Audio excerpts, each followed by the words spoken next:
The world has been shocked by the news of the mass shooting in South Texas last week, the details of which are frankly too horrific to dive too deeply into on a Sunday. Suffice it to say that at least 19 students and 2 adults were murdered in cold blood in what is thought to be the worst school shooting in the U.S. in nearly a decade. Now, obviously, the ghoulish left was not about to let this crisis go to waste, and quite literally, from Washington to Wagga Wagga, this killing spree has been leapt upon by the left, using it as a cudgel to attack Republicans and the right for not going in hard enough against the gun lobby. But while there may be a sensible discussion to be had about the rights of 18-year-olds to buy AR-15s, there may have been another way to stop this event from being quite so bloody. I'm talking, of course, about policing. Yeah, I know, novel concept, right? And whether or not we can really rely on the cops to be there when we need them.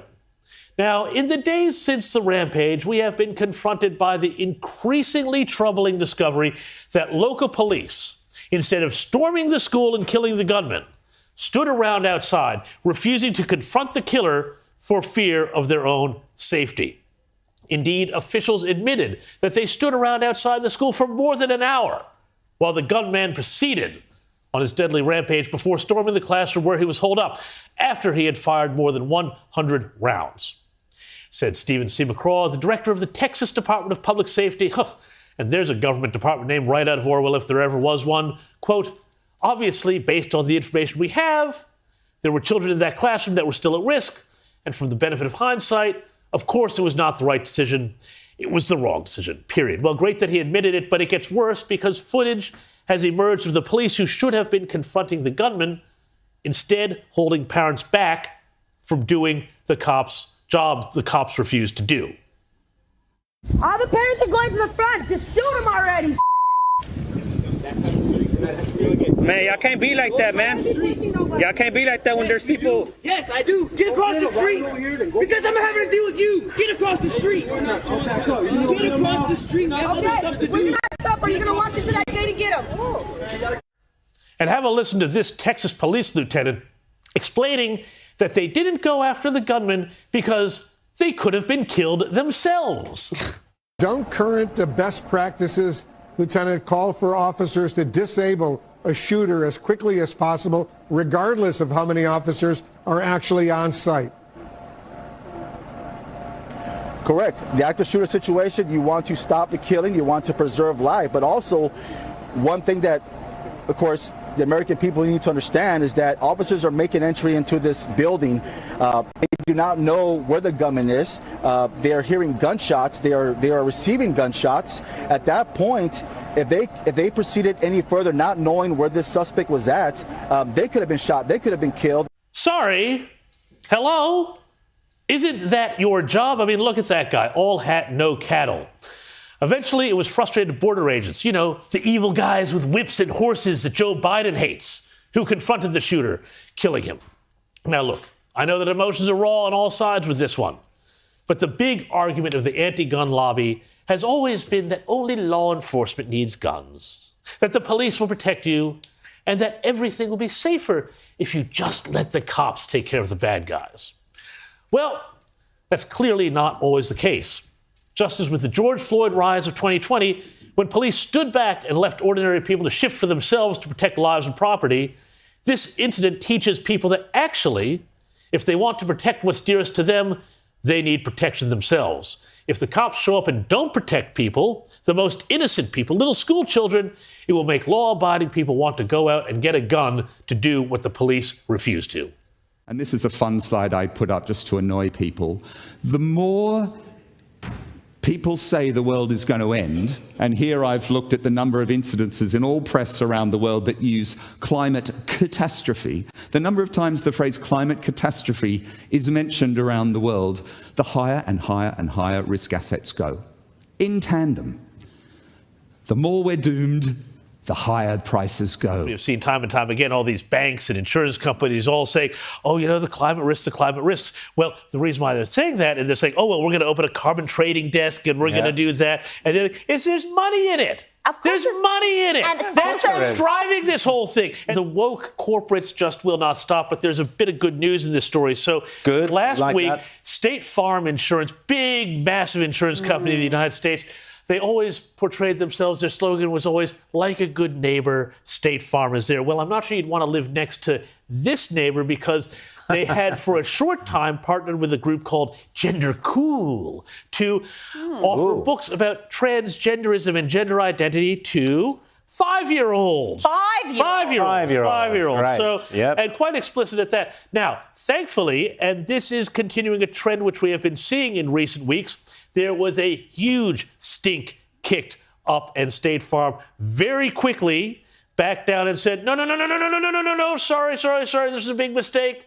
We're not doing anything like this. So the lesson to this is keep an eye on them. People power works. Pressure works. They know that the whole thing, go woke, go broke, has been proven so many times, time and time again. They've seen what happened to Netflix share price. They've seen what happened to Disney's share price. They don't want the same thing happening to them.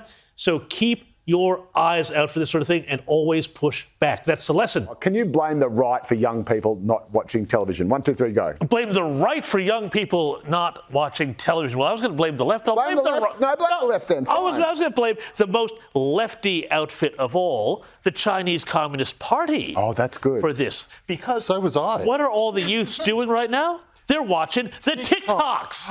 And that is all a CCP propaganda exercise. The other thing I would say on this, though, I would blame the left on this because this whole idea of youth-orientated current affairs, it's like young adult novels. It's the most patronizing, horrible garbage. You know, on the one hand, we're saying, hey, you kids are so sophisticated that you can do the horizontal tango, as you called it, or the perpendicular polka, or whatever it is the kids do these days. And yet, you need your news to be, you know, sort of cut up for you, this sort of, you know, kind of millennial sort of fashion.